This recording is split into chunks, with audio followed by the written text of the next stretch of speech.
തെരഞ്ഞെടുപ്പ് പ്രചാരണത്തിന്റെ അവസാന ഘട്ടത്തിൽ കുട്ടികളുടെ മനസ്സിലേക്ക് കയറിപ്പറ്റാനാണ് പാലക്കാട് നഗരസഭയിലെ 10ാം വാർഡിലെ UDF സ്ഥാനാർത്ഥിയായ ഭവദാസിന്റെ ശ്രമം.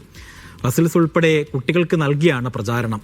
ഇവ യോജിപ്പിക്കുമ്പോൾ സ്ഥാനാർത്ഥിയുടെ ഫോട്ടോയും ചിഹ്നവും തെളിഞ്ഞു വരും.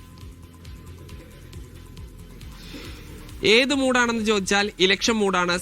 സാധാരണ സ്ഥാനാർത്ഥികളുടെ ഫോട്ടോ ആണ് ഉണ്ടാവുക. ഇത് കുട്ടികളുടെ കാർട്ടൂണും അതിനിടയ്ക്ക് സ്ഥാനാർത്ഥിയുടെ ചെറിയൊരു ചിത്രമൊക്കെ ആയിട്ട് വളരെ വർണ്ണാഭമായ ഒരു പോസ്റ്ററാണ്, ഒരു നോട്ടീസാണ്. ഇത് എല്ലാ വീടുകളിലും എത്തിക്കുകയാണ് പാലക്കാട് നഗരസഭയിലെ UDFന്റെ 10ാം വാർഡിലെ സ്ഥാനാർത്ഥി ഭവദാസ്.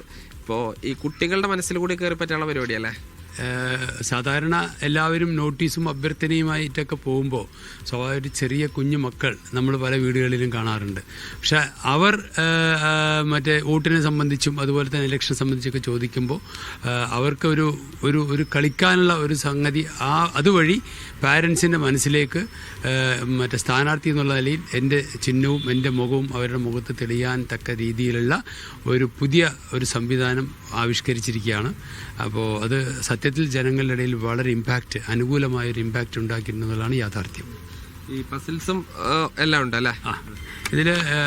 ഇത് പസിൽസാണ്. ഈ പസിൽസ് എല്ലാവരും കൂടി അവസാനം കൂട്ടിച്ചേർത്ത് ഒരു കുഞ്ഞു മക്കൾ ഇത് കൂട്ടിച്ചേർത്ത് വരുമ്പോൾ ഇവിടുത്തെ സ്ഥാനാർത്ഥിയുടെ മുഖവും ഞങ്ങളുടെ ചിഹ്നവും തെളിഞ്ഞു വരും.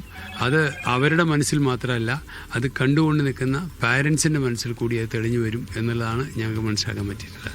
ഈ പസിൽസും അതോടൊപ്പം തന്നെ ഈ കുട്ടികളുടെ ഒരു വൈബും അതിന് അനുസരിച്ചുള്ള പാട്ടമൊക്കെ ഉണ്ടല്ലേ? അതെ, അത് ഇപ്പം നാടും നഗരവും നമ്മുടെ ഒരു എലക്ഷൻ മൂഡിലാണ്. അപ്പോൾ ഈ കോൺഗ്രസിന് അനുകൂലമായൊരു വികാരം പങ്കിടുന്നതിൻ്റെ ഭാഗമായി നമ്മൾ ഓരോ വീടുകളിലെത്തുമ്പോഴും കുട്ടികളിൽ നിന്ന് വളരെ പോസിറ്റീവായിട്ടുള്ള പ്രതികരണമാണ് ഉണ്ടാവുന്നത്. അതുകൊണ്ട് അവരിലൂടെ ഇപ്പോൾ ഇന്ന് കുട്ടികൾക്ക് അവരുടെ മാതാപിതാക്കളെ സ്വാധീനിക്കാനുള്ള ശക്തിയുള്ളൊരു കാലഘട്ടമാണിത്. അപ്പോൾ അവരിലൂടെ അവരുടെ മാതാപിതാക്കളുടെ വോട്ട് ഉറപ്പിക്കുക, അവരെയും ഈ ഇലക്ഷൻ മൂഡിലേക്ക് എത്തിക്കുക എന്നൊരു ലക്ഷ്യത്തിനു വേണ്ടിയാണ് ഇത്തരത്തിൽ അവരെ പങ്കാളികളാക്കുന്നതിന് വേണ്ടി അവർക്ക് ഈ പസിലും അതുപോലെ തന്നെ ഈ കാർട്ടൂൺ കഥാപാത്രങ്ങളെല്ലാം ഉപയോഗിക്കുന്ന ഒരു പ്രചരണ തന്ത്രം ആവിഷ്കരിച്ചത്. കുട്ടികളിപ്പോൾ ഇത് കണ്ട് ഇങ്ങനെ അവർ ചെയ്തിട്ട് എന്തെങ്കിലും കുട്ടികൾ പറയുന്നുണ്ടോ? അതിൻ്റെ ഒരു ഇമ്പാക്റ്റ് ഉണ്ടോ? 100% എല്ലാവരും പറയുന്നത് വളരെ അനുകൂലമായിട്ടുള്ളതാണ്. കുഞ്ഞു മക്കളൊക്കെ പറയുന്നത് ഭവദാസ് അങ്കിളിന് ഒരു വോട്ട്. അത് ഞങ്ങൾ എൻ്റെ അച്ഛൻ്റെ അടുത്ത് അമ്മയുടെ അടുത്ത് മാത്രമല്ല പ്രദേശവാസികളായ മുഴുവൻ ആളുകളോടും പറയുന്നുണ്ട് എന്നുള്ളതാണ് അവർ എന്നോട് പങ്കുവച്ച കാര്യം. അത് സത്യത്തിൽ അന്വേഷിച്ചപ്പോൾ അതൊരു യാഥാർത്ഥ്യമാണ്. കുട്ടികൾ ഈ തെരഞ്ഞെടുപ്പ് ഏറ്റെടുത്തു എന്നുള്ളത് മറ്റൊരു യാഥാർത്ഥ്യം. ഈ കുട്ടികൾക്ക് വോട്ടില്ലെങ്കിലും രക്ഷിതാക്കളെ കൊണ്ട് വോട്ട് ചെയ്യിപ്പിക്കാൻ കുട്ടികളെ കൊണ്ട് പറ്റും. ആ ഒരു തന്ത്രമാണ് ഇവിടെ ഭവദാസ് എന്ന UDFന്റെ സ്ഥാനാർത്ഥി പയറ്റുന്നത്. ഷിജു ചിറ്റൂരിനൊപ്പം സാജിദ് അജ്മൽ, മീഡിയ 1 പാലക്കാട്.